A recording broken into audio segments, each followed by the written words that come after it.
Galbay akhir tahun semakin gencar dalam teror penagihan, debt collector ke rumah pun semakin agresif. Salah satunya lihat, pastikan di rumahmu ada orang malam ini 150 orang datang ke rumahmu bawa bensin bakar rumahmu. Assalamualaikum warahmatullahi wabarakatuh. Kembali lagi bersama saya di sini. Apa kabar kalian semua? Semoga dalam keadaan sehat walafiat dan selalu dimudahkan rezekinya. Di video kali ini saya akan membahas tentang masalah yang galbay di akhir tahun ini. Karena di sini ada pengancaman-pengancaman sudah sampai mau bakar rumah, sampai mencelakai keluarga dan lain sebagainya. Jadi waspada untuk kalian semua. Kalian harus simak video ini sampai habis biar kalian mendapatkan pemahaman seperti apa langkah yang harus kita lakukan. Namun sebelum itu teman-teman yang baru bergabung tentunya bantu channel untuk berkembang dengan cara klik tombol subscribe yang ada di bawah dan juga bunyikan notifikasi loncengnya supaya saat upload video terbaru kalian mendapatkan pemberitahuannya. Dan untuk teman-teman sebaiknya kalau memang teman-teman dalam masa akan gagal bayar, lebih baik dikonsultasikan ke WA yang ada di deskripsi video biar kita bantu pendampingan gagal bayar itu sendiri supaya lebih aman, supaya kalian nantinya tidak salah langkah dalam menjalankan gagal bayar itu sendiri, karena itu lumayan cukup berbahaya kalau memang tanpa arahan ya. Jadi silakan langsung aja dikonsultasikan melalui WA yang ada di deskripsi video kalau teman-teman butuh bantuan pendampingan.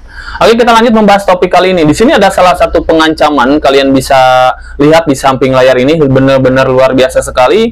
Nah, ini nasabah yang gagal bayar di akhir tahun memang akan gencar banget teman-teman ya. Pastikan di rumahmu ada orang malam ini. 150 orang datang ke rumahmu bawa bensin bakar rumahmu.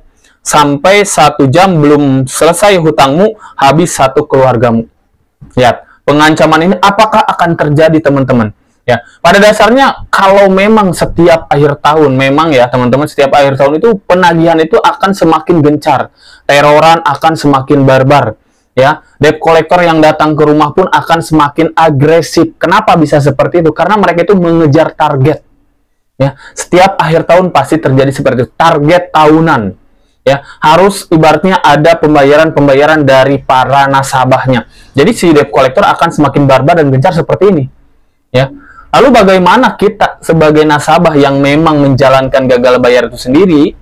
Ya, bagaimana apa yang harus kita lakukan? Sebenarnya kalau untuk teman-teman yang memang belum paham, tidak bisa sendiri, sebaiknya konsultasi ke sini kita bantu pendampingan. Ya, langsung aja ke WA yang ada di deskripsi video. Tapi kalau memang yang sudah bisa sendiri, gitu kan, kalian tinggal kuat mental, hadapi, belajar bagaimana cara ibaratnya menyikapi teror penagihan tersebut, bagaimana cara menghadapi kolektor lapangan juga. Ya, pelajari SOP penagihan, pelajari etika penagihan itu penting sekali.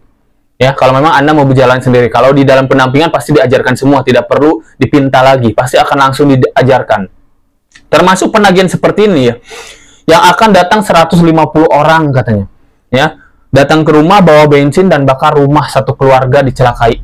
Ya, apakah ini akan benar-benar terjadi? Tidak akan terjadi.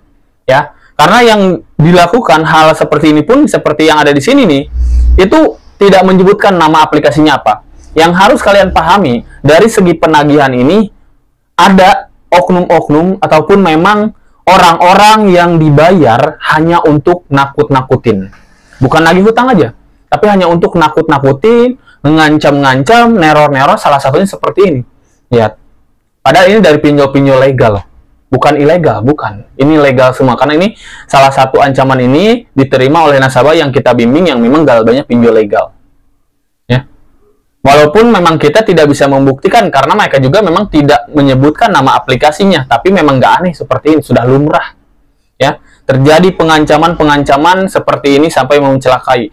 Ya, cuman alasannya memang tidak pernah menyebutkan nama aplikasi dan juga nggak jelas orang yang mana. Kalau untuk kita sendiri percuma juga mau lapor ke sana ke sini pun tidak akan pernah dapat jalan. Solusinya gimana kalau mendapatkan pengancaman seperti ini? Abaikan solusinya. Kenapa? Karena pengancaman-pengancaman seperti ini hanya sebatas ancaman melalui kayak gini pesan.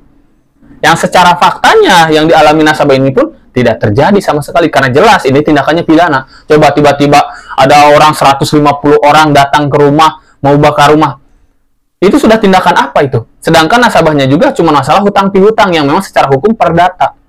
Ya bisa-bisa ya kita yang memang ibaratnya laporkan mereka, cuman ya percuma juga mau lapor, mereka nggak jelas siapa orangnya. Jadi tujuannya hal-hal seperti ini adalah hanya mengancam menakut-nakuti kita semua yang gagal bayar. Kalau untuk orang awam mendapatkan pengancaman seperti ini, wah sudah stres, depresi, dan bisa mengakhiri hidup kayak contoh-contoh video-video yang sebelumnya tuh. Karena saking stresnya. Makanya butuhnya bimbingan, edukasi, pendampingan tentang masalah pinjol ini. Ya. Poinnya yang seperti ini adalah hanya ancaman semata yang memang tidak akan pernah terjadi. Itu aja poinnya. Ya. Jadi sekali lagi teman-teman, kalau memang masih awam, lebih baik di dalam bimbingan, di dalam pendampingan supaya kalian paham, tidak ketakutan, tidak stres sendiri setelah mendapatkan ancaman-ancaman seperti ini. Ya. Ya. Dan ini jelas tidak akan pernah terjadi. Itu yang benar. Gitu ya. Jadi jangan takut gagal bayar, karena gagal bayar ini juga bukan salah satu keinginan kita, tapi kadang keterpaksaan kita karena saat kita ibaratnya terjebak tidak punya uang untuk bayar pinjolnya. Ya. Seperti itu. Jadi sekali lagi yuk konsultasikan aja, itu lebih baik dibandingkan kalian gagal bayar sendiri kalau memang kalian tidak paham tentang masalah pinjol itu sendiri. Oke? Ya, seperti itu teman-teman ya tentang pembahasan teror seperti ini. Mudah-mudahan bermanfaat. Like jika kalian suka, share ke teman-teman kalian jika video ini bermanfaat untuk kalian semua. Yang belum subscribe boleh di-subscribe dulu ya. Saya pamit. Assalamualaikum warahmatullahi wabarakatuh.